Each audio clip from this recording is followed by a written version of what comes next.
Aknet janë sëmundje inflamatore e moshës së adoleshencës, por jo vetëm. Ato mund të shfaqen edhe në fazat të tjera të jetës, për arsye të ndryshme të ndryshimeve hormonale kryesisht, por edhe për arsye të tjera mund të shfaqen edhe në mosha më të rritura, dhe është një ndër patologjitë që shkakton ankth dhe stres shumë të madh tek adoleshentët, sidomos për arsye të moshës dhe pjekurisë së tyre, por edhe për arsyen e thjeshtë se kjo lloj patologjie është pak e vështirë të trajtohet, është tërheq vëmendjen tek ata që ke përballë dhe të bën të ndihesh jo mirë.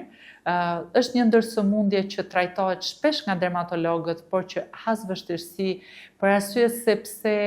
shumë persona të tjerë marrin përsipër ta trajtojnë pa i njohur mirë të gjitha stadiet në të cilat kalon akneja, dhe duke qenë se mund të gabosh në trajtimin e një faze të caktuar,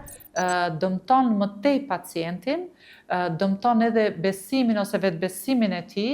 dhe e shkatërron në një farë mënyre edhe patologjinë, por edhe pacientin.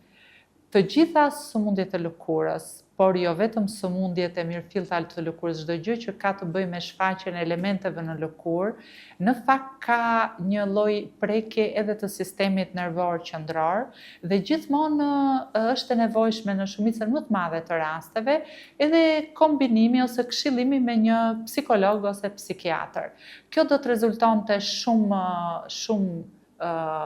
eficiente në trajtimin e sëmundjeve shpesh herë të lëkurës.